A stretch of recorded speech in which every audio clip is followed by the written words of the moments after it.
Hello, Zach. Hey, Alex. And welcome, everyone, to the Pokemon Power Podcast. Zach, as I told you before, I ate a lot of kunefe before the podcast. What did you eat before the podcast?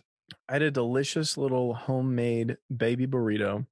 Little homemade, beef, little cheese, little beef. Now, Zach, did you make that homemade burrito? Yeah, from beginning to end. Was not made by your wonderful wife? No, she was washing the babies, and I was making my own food by myself, just doing my own thing. Well, I'm proud of you. I didn't expect that. I thought that your wife would have made that for you, and I thought you were going to be incapable, like a man-child. I'm actually the cook of the house. Wow. I do the majority of the chefing in our kitchen. Well, we'll talk about this more in our future segment. What Pokemon will Zach cook? But it's time for the like and subscribe jingle. How would I cook the Pokemon? Love it. Well, we'd have to describe it in detail. First, of course, you must skin it. Then you would debone it. Just which Pokemon are you going to destroy in such a manner? It's time for the like and subscribe. Or the Porygon, whatever his name is. Porygon, it's just full of data. Yeah. Crack it open. Nothing beats some barbecued data. Here we go, Zach. Like them, subscribe them, and follow them. Leave a review where you don't yell. Pokemon Power Podcast. I know most of you just listen to that. That when you watch I was thinking it's been so many episodes. We mean it. That. And well, here's the thing. You've never made the decision to just drop it down an octave. You know, you're the only one singing it, but you always put it up. You got to go for it. Always. Yeah. You want to hear it an octave deeper? Yeah. Put it deeper. Like them, subscribe them, and follow them. Leave a review where you don't yell. Pokemon Power Podcast. It lacks energy, Zach. I mean, you sang it without energy was part of it. Like them, subscribe them. Sing it angry.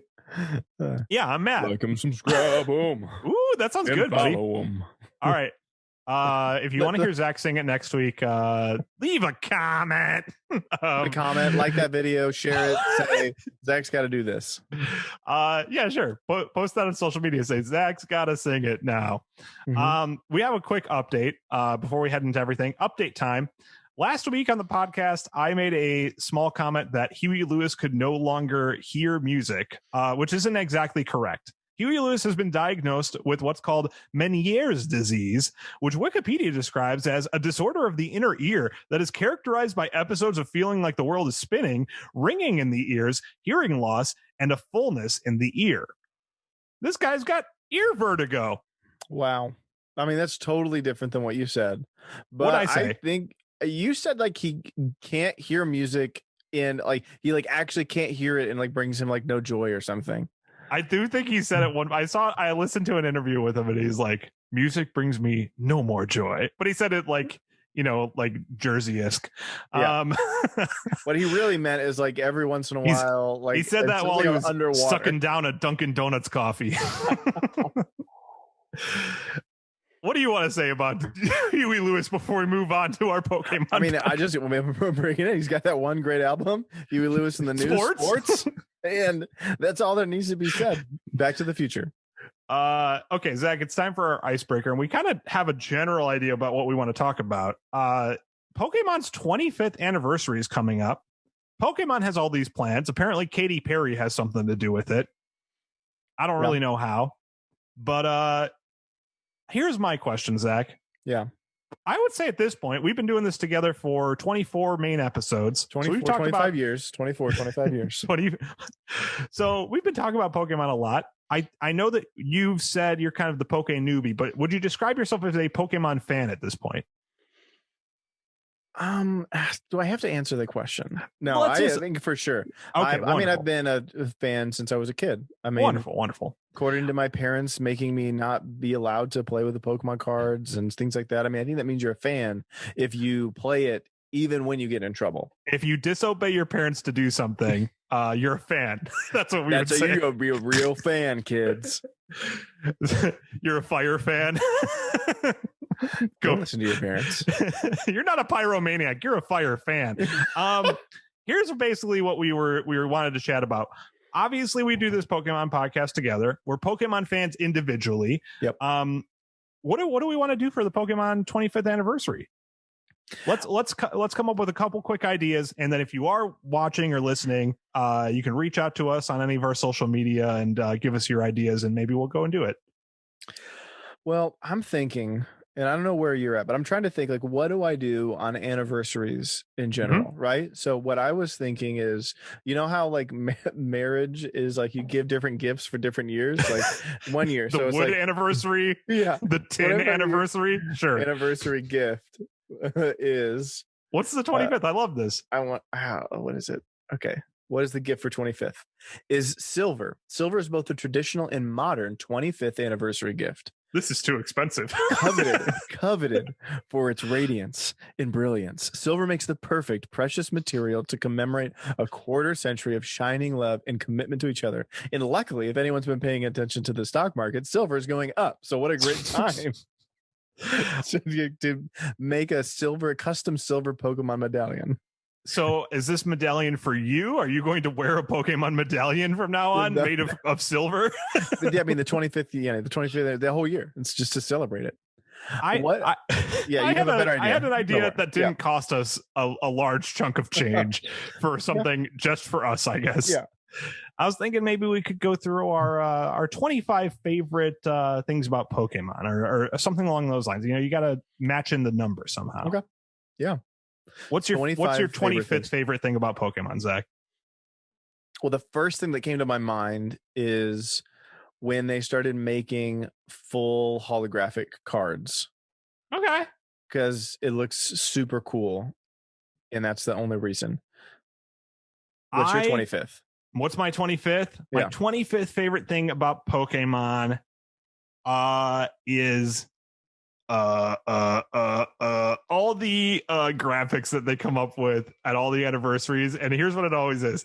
It's like the 25th anniversary is like a 2 and a 5 in the shape of Pikachu's face, and then it just has big Pikachu ears. They do this every anniversary. They're just like, time for another anniversary, time to make Pikachu's face in the shape of these numbers. And I like that. This can't be it.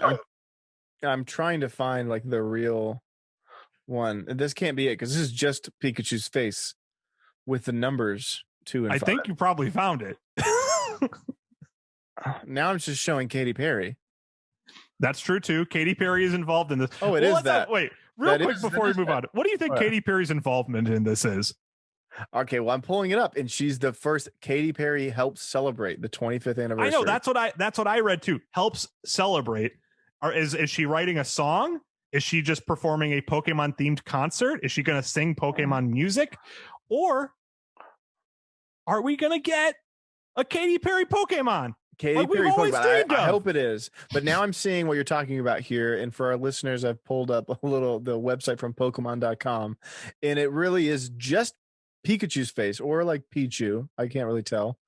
And just instead of red cheeks, it's the numbers 2 and 5. 2 and 5. Yep.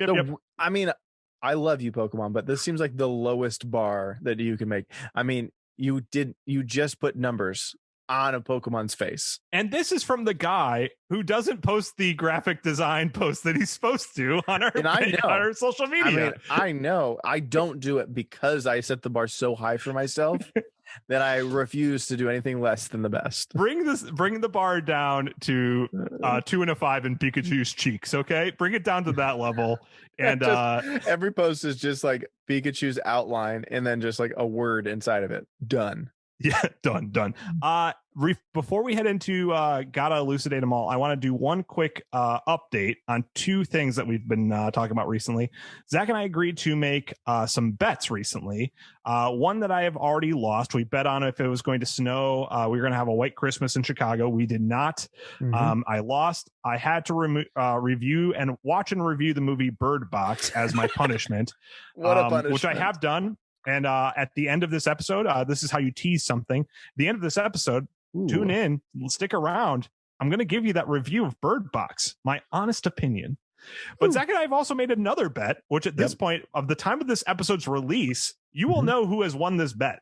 Yes. One of us is going to, the loser gets to watch the Oceania international championship for the trading card game and come back with a report, say what they learned about the trading card game by watching this. And I will say, Zach, unrelated to our bet, Pokemon, their YouTube channels just started releasing like how to play the card game,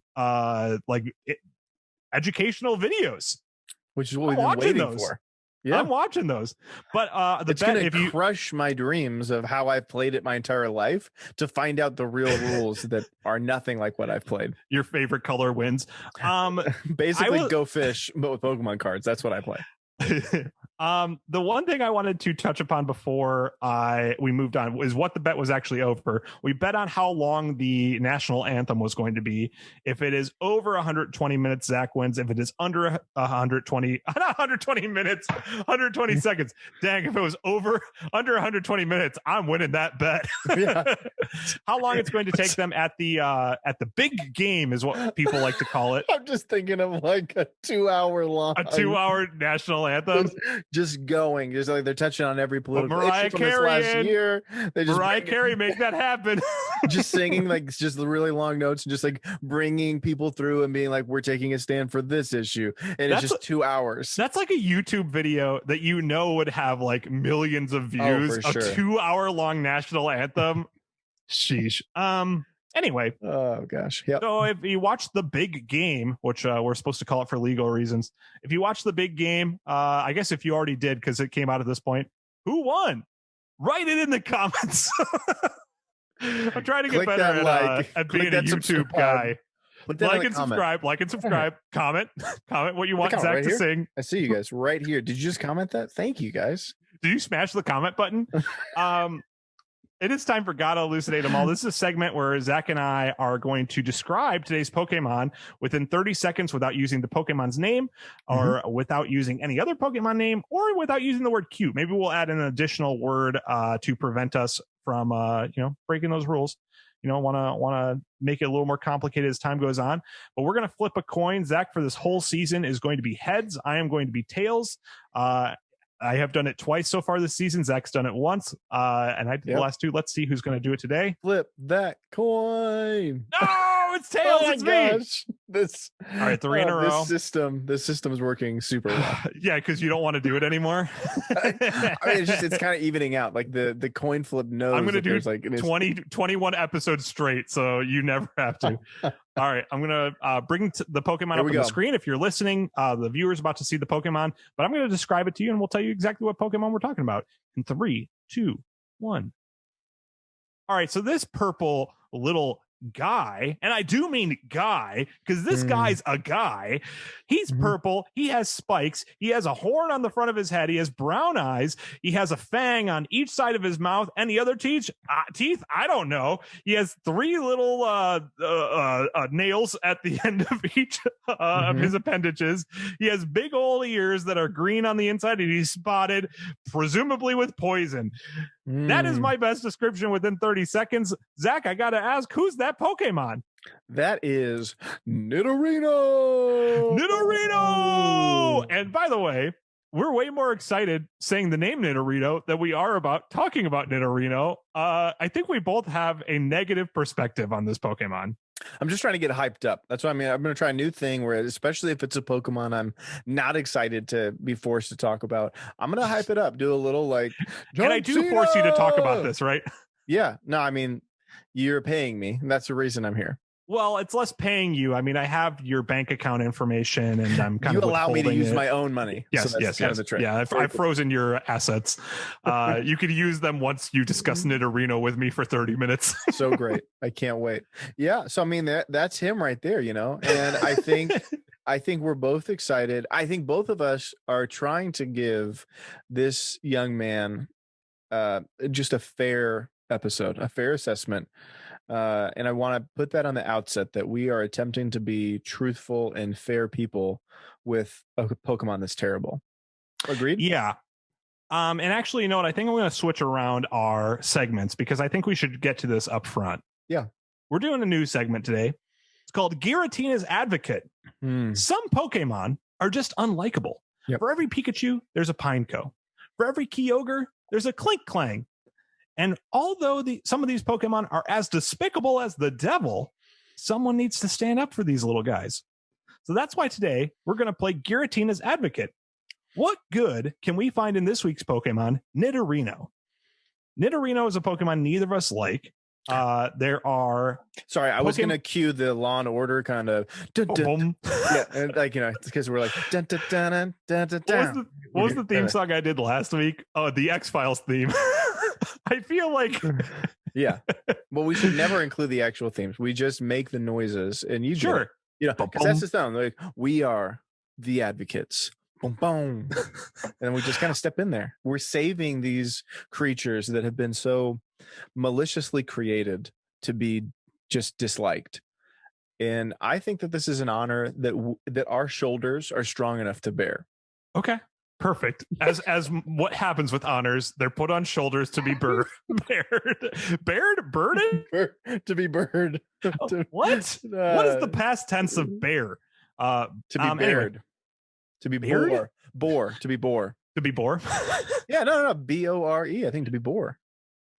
Yeah, well, Zach, this conversation right now is boring me. Burn on both of us. Nidorino. All right. So there's Pokedex entries about it having a poison horn, big ears, and it says that its horn is as hard as a diamond. Zach, what's there to appreciate about this? What do we like about Nidorino? Will pierce the sky. What? Office quote for all those Office fans. Wonderful. So I'm going to say I went into this trying to find ways that would make me like this little guy. I don't know if this relates to who he is, and more just interesting that he is one of like the original Pokemon from before the Pokemon existed. Yes, this is what true. I'm talking about here. I know what you're talking about. So Nidorino was a very early Pokemon. We don't know exactly how early in Pokemon's inception and in Satoshi Tajiri's brain did he come up with Nidorino, but he's definitely very early on. And we'll discuss that a little bit in a bit. So there's a lot to be appreciated that he's a newbie, or I guess not a newbie, an oldie. He's an oldie. So I think what I'm saying with that, he's without the Eagles. maybe he's when your parents are like, you're getting into classic rock. You ever listen to the Eagles? And you're like, in your brain, you're just like, the Eagles suck. But no, you're just like, this is the wrong thing. You know that I own every you like the Eagles? I don't know Eagles this album. Okay, I'm a Beach Boys and an Eagles boy. Okay, Eagles. I love the Beach Boys. I live in Southern California. There's two Southern California bands. Okay. So that's poisoning your brain, Zach. Here's the thing. We don't have to get You're a little boy who drank the well water all your life, and you believe that the well water tastes normal, and it does not. Hotel California is an excellent album, and that's just a fact. But here's the deal. I will agree with you on the idea of what you're saying. There is, what I'm trying to say is maybe there's a nostalgia level for Nidorino that there he's an OG, although historically, whatever you get into it, the Pokemon that he like fought with is way cooler. But we can get into that later. But yeah, I think that if just trying to think of him as like it's like a grandparent, someone else's grandparent that you're like, I respect them. Maybe they were served in some war or something like that. I find them really unlikable. I think they probably have zero qualities that make probably them, a racist. Just not. I will not. Nidorino, likely racist. I don't want to be around him, but I respect what he's done to get us where we are. Because maybe without a Nidorino, we never get a Pikachu. Sure. And, you got to break a few eggs to make an omelet. We would have lost the Great War without Nidorino. There you go. I like that Nidorino is purple. There you go. I like that Nidorino's purple. There aren't a ton of early purple Pokemon. And not only is he purple, he's male. And that's, it's saying to the people out there, to the boys that like purple, it's all right. You can like purple. Don't let purple's cool. Your color. homophobic dad make you feel like you're bad for liking purple. It's a color. You're cool, dude. You can like whatever color you want, inclling Nidorino purple. Yeah, oh, yeah, people's dads care about colors, I guess. I didn't know that, but I think that's great. I'm gonna also say I hope. his Sorry, wait. One okay. quick aside. I hope that didn't make it sound like my dad hates purple because he's a homophobe. That was not the case in my household. It was very specific, very immediate that you went into that, but it's okay. You can like purple and yellow, Alex. It's okay. I like yellow. I don't like purple. Well, now you're trying to make it sound like it's a bad thing. Let's just move on. What I'm going to say, the next nice thing about him is give me one more. He has a horn and it's stronger than diamonds. And I think that's pretty cool.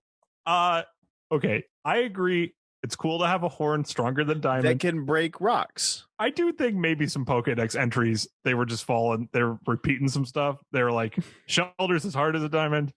Well, Nidorino, he's not going to lose to a Shelter. All right, well, his horn's harder than diamonds then. It's like, okay, fine, Pokedex entry author, but it's just like, you can't just keep adding in like, well, it's stronger than diamond. And then like it's they get harder to than something that's harder than diamonds. It's Nidoking, and it's like, well, his horn's harder than platinum. It's like, just use different language. Yeah, but, cool to have he uses that for tactical purposes, and I don't think we're gonna get into a one of our segments that's the figure out why the name is a name deal today. So not really. I will say that his name, maybe combining something with a rhinoceros. Yes, in there could be. It's one of the theories behind trying to understand. Which, funny side note, people don't know why Pokemon are named things, which is I love. You read like Bulbapedia on it, and it's just kind of like it could be this, but honestly, here's about like 5 different options of why it's named something, and here's a Japanese word for it, and also we don't know, which I love. But let's just say rhinoceros because it does have a horn, and also it's and so I think that's pretty cool. Rhinoceros is super cool. Zach, this is like why people like Dr. Lava YT are important, is because Pokemon, the Pokemon Company, Nintendo, Game Freak are all pretty cagey. They don't like releasing that sort of information of why they named a Pokemon what. They don't like saying who designed a Pokemon. I think they just like the idea that like this is its own thing. It's like it came from another world. It exists. But yeah, we want to know that info. Tell us why, Nidorino is called Nidorino. I will say the rhinoceros connection is a little redundant because that's also true with Rhydon. But Rhydon's name makes no sense. Rhydon is the one that has a prominent horn, while Rhyhorn is the one that you can ride on. They're both stupid names. I guess I should say one more nice thing about Nidorino before we move on. He has big ears. And much like Michael Phelps and Barack Hussein Obama, I think he can be a positive influence with his big ears and make people who also have big ears feel good about their ears. I hear that so often. We want Pokemon with all different kinds of bodies. We don't want a bunch of white male protagonist Pokemon. We want purple male big ear horned Pokemon. Well, that's us really trying to give some support to a Pokemon. That was you really trying. I could tell because he has purple and it has big ears. You're defining the like it sounds like you're saying bad things about him. He's like purple with big ears, and like you just see him across the street and you just like want to throw up. Yeah, those are the good things about him. I do like Nidorino. I tried. I like those things I said about Nidorino, but you had brought up its importance as a Pokemon, and I wanted to bring this up, and maybe you can tell me what you know. As you mentioned, it's a early on Pokemon. What do you know about this, Zach? So what I found out through my extensive research is that there was a thing before Pokemon. And now I've lost where I used to have your info. I'll get you on this. Can you click there to what it's called, the thing before Pokemon? So back in 1990, Satoshi Tajiri, the creator of Pokemon, went to Nintendo with basically a design doc. And this was called Capsule Monsters. The idea was that it was the Gacha-chan capsules. Essentially, you can go and buy them. They're in America, and I'm sure in other countries as well, where you basically buy a capsule, you put a coin in a machine, little capsule comes out, there's a toy inside. And his idea was, we'll do that with these little creatures. And eventually that turned into pocket monsters, eventually turned into Pokemon. And within the design document, Zach, we see a total of 5 Pokemon that we're aware of. We haven't seen the full design document as far as I know. Dr. Lava, tweet at me if I'm wrong. We saw 5 Pokemon in it, including Nidorino. On kind of like the cover of this, Nidorino and Gengar fighting each other, which you also see at the beginning of Pokemon Red and Green, Fire Red and Leaf Green. You also see Nidorino and Gengar fighting each other in the very first episode of the Pokemon anime. And Nidorino also is the Pokemon that Professor Oak presents to you in Pokemon Red and Blue as he's explaining the world of Pokemon. Yes. So Nidorino, and at the very least, so to someone internally, maybe to Satoshi Tajiri himself, maybe Junichi Masuda, who knows, a very important Pokemon and most likely one of the earlier ones that they designed. Yes. And I think I can imagine this world where you're drawing these pocket monsters and I could see like designing like kind of the spiky creature. I mean, because I like doing that. I used to draw swords when I was in like middle school and maybe into high school, who knows, like when I'm doodling on the side of my paper, I'd make big giant swords, like Soul Calibur giant things that I'm fighting with, or Cloud has a giant sword, so the Buster Sword, and I would always like to make ones with 1,000 spikes off of them, you know. And I could see if I made my RPG video game someday, I put my most crazy spiky sword on there, because you know I love it, and what started the process for me making swords that look better and cooler and are better in every way. And so I can see that that's where it starts. But the interesting part for me is that those early battles that then, you know, that Nidorino is in the early anime or manga, he's fighting Gengar is like one of the main fights. A very cool Pokemon. We haven't gotten to that, but maybe we'll have to do the opposite when we get to Gengar. We'll have to say bad things about a Pokemon we think is very cool. Because here's the thing. Gengar is super cool. And so that makes me think maybe Nidorino can hold his own. That was a way nicer where I was going to go. Okay. So let's stick with that. That, you know, maybe there's something that I don't see in this guy. Because if I think of Gengar, I think of awesome. Yeah. And he's like, his arch nemesis is Nidorino. I mean, what am I not seeing? What am I not getting? Yeah. I get you there. Here's my take. Yeah. You had mentioned the drawings that you would make and, you know, kind of those cool swords. I will say as a quick aside, there was a dot hack game that came out, I want to say when I was in high school, where the main character had a sword that was also a chainsaw.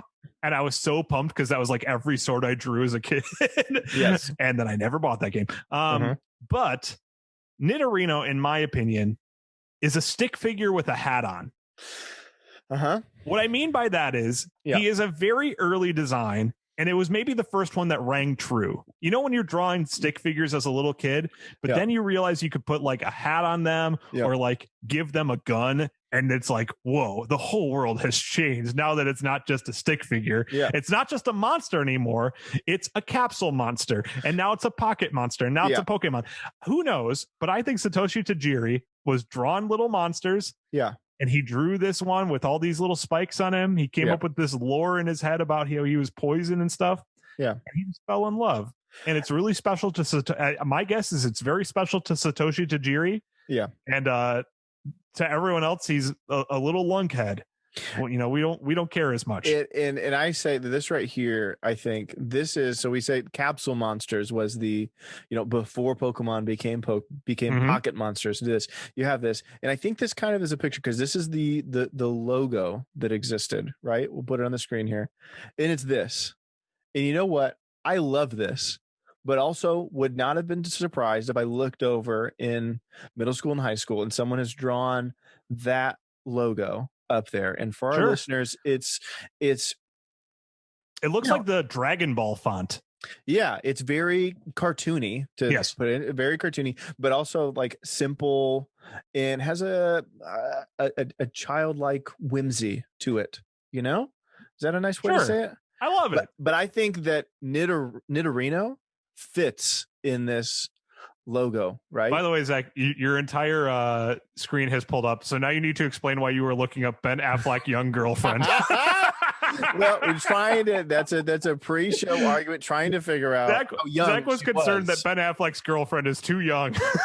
I was trying to look out for him, and it turns out, she's only 17 years younger than him. So I guess that's better than my worst fears for old man Ben Affleck, who's a giant and he's 6'4". Side note. We were just looking up Ben Affleck facts before the show because I like those pictures of him spilling coffee. But you know what? If I had to choose between Nidorino and Ben Affleck right now, even though I don't like Nidorino, I'd go Nidorino because Nidorino's purple and has big ears. So and he has a horn that could break rocks, which apparently. And well, with that in mind, we're going to head into the Pokeball decision. This is the segment of the show where we assign a Pokeball to the Pokemon we're discussing today based on how badly do we want it. We can give it a Pokeball, a Great Ball, an Ultra Ball, even a Master Ball, which I did throw at Mew a couple weeks ago. And we also have the option to throw a rock and flee. Zach, I'm going to start with you. What are you going to do? There's a couple of things that I'm thinking about. One is that, like I said, I don't think I fully understand him. I think there's something else going on. Sure. And I don't want to do what my first reaction to do, which would be Pokeball. Okay. That would be my first reaction. Not a rock, not fleeing, but just Pokeball. Yeah. But actually, I'm going to go Great Ball. Okay. Because I think that there's strength to him. I think he's got some stuff going for him. He's got this horn and it's poisonous. And in some cases, it says, if his adrenaline is really high, he's just killing stuff with that, which is pretty wild. And so I say, let me give you a chance, Nidorino. Let's give you a chance. Great Ball. Okay, that's a respectable pick right there. I'm gonna go a Pokeball, and basically here's my thought. There are lots of different Pokemon out there. There are some that I think are very cool. There are some that I think are excellent. There are some that I don't care all that much for. This is one I don't care all that much for, which I said up front. But I do know the importance of it to the people who made Pokemon. I know the importance of it as a, just a desirable a fighter against Nidorino. So I do want it. And I think about there is a record that I own, Zach. I was actually trying to grab the name, but it's here we go. I own it. Speaking of, you had mentioned the Beach Boys earlier. I own a Brian Wilson record. Brian Wilson being the kind of the brain behind the Beach Boys. I own a Brian Wilson record called Brian Wilson Reimagined Gershwin. It's basically him covering a bunch of Gershwin tracks.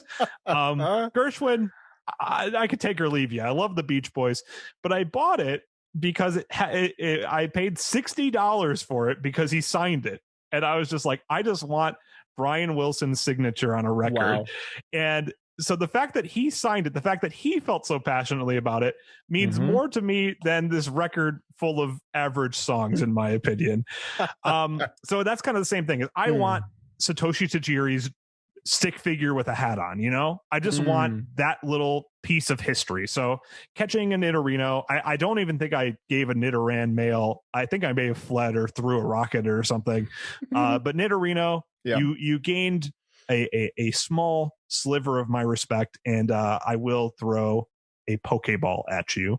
But with that in mind, we're not a Pokeball decision show. We're the Pokemon Power Ranking. This is our 24th main episode of the Pokemon Power podcast, and reading through the list has become unwieldy. If you want a refresher on the entire list, you can check our Instagram, Facebook, or Twitter, all at Pokepowpod, or we post the updated power ranking when we remember to.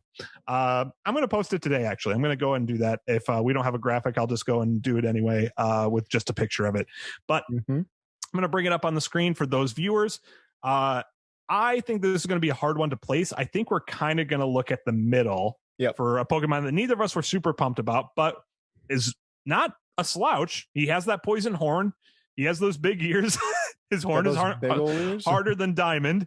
So I think we're talking kind of in the upper half, but not super high. I think he's probably going to go right around Pikachu, which I'll say kind of the associated ones for the listener. The number 9 spot's Primeape, 10 is Victory Bell, 11 is Pikachu, 12 is Jigglypuff, which is a disgrace. Yeah. Jigglypuff belongs at the bottom. No. And then 13 is Charmeleon. Do you think that's about right, Zach? Yeah, I'm thinking 12. I think Pikachu can beat him because Pikachu's got the speed and it's got the cuteness, and that's just which we don't take into consideration on a power ranking, but okay. It's a power. It's definitely a superpower. And so I think he's taking out Jigglypuff, but I don't think that he could take Victory Bell. His poison is not even going to be doing anything over there. Yeah. So I'm with you there. I was thinking he'd beat Pikachu, but I don't feel strongly about it. If you think that Pikachu's got the upper hand here. Pikachu is scrappy. I mean, you're right. Pikachu is scrappy, and Pikachu is going to get so mad that calls down lightning from the heavens. Yeah. But the other thing, too, is we've mentioned before that Z moves and Gigantamaxing, all that stuff fits in, which Pikachu does have. Nidorino has the Z moves and No has the Gigantamax. So I think Pikachu has the upper hand, everything said and done. So you're sitting right there at number 12, which is, hey, right in the dead center. It's 12 of 24. So Nidorino, we don't personally like you that much, but you got in there. Props to you, Satoshi Tajiri. Middle of the pack. Zach, we're coming towards the end of the show. Let me ask you, do you want to make your closing comments first, or should I do my review of Bird Box first? You know what? I think my closing statement will to repeat some of the things that you said before you go into Bird Box, to maybe remind you. Okay, like something fine. You said. Did you write this down? No. I should have. I should have been writing down while you were talking, because I think some of your points about seeing that someone else that made their stick figure, you will respect that. And I just think, like when people make, let's just for an example, people make movies, it's not always perfect. Sometimes those movies are stick figures, but you know what? They loved it. They really loved that stick figure. Has a hat on. Has a hat. And I think that, guys, if you're sitting there at home, listeners, our friends, the Pokepow maniacs, whatever you guys are, you guys haven't named yourselves yet. Powheads. We love your top hats. You get your stick figures with top hats. They're great. You guys are awesome. Tell us what kind of hat you're wearing in the comments. I would love to go check this video and someone's just written pork pie. Baseball. Boo, I don't even own hats. Mean. All right. Hit us up with the review, because everyone's waiting for it. Real quick, just some context. My wife and I decided to sit and watch Bird Box together. You made her watch it? She was willing to. She sat down. Forever ago, I had a project that I wanted to turn into a podcast with a friend of mine, and we were going to review movies. And one of the very first ones, this is, I guess you can figure out when this was Zoolander 2. And she's like, "Why are you watching this?" And I go, for my podcast. And she goes, "Never mind." So this wasn't on that level for her. She was willing to sit and watch this instead of Bird Box, which she did watch. But here's my notes. The story starts in the middle, which makes us deal with the wildly unrelatable and silly scene where Sandra Bullock threatens to hurt 2 children while calling them girl and boy. A bunch of people get in BD Wong's house for some reason. No one knows what is happening, but they all get in BD Wong's house. Why? Because the writers wanted the characters together, I guess. They don't really have a reason to go inside, but they do. And with that in mind, the internal logic of this film is a mess. What actually is the virus pandemic? It is invisible on camera, but apparently you can see it through a camera. Some people can see it, and it drives them to make other people see it. They seem mentally disturbed after they see this thing, but one-off comment from Malkovich states that these people were already in a mental hospital. Why do they see something beautiful while it makes other people hurt themselves or hurt others? Why can the birds respond? Why do they know that the thing is nearby but aren't affected by its malicious intent?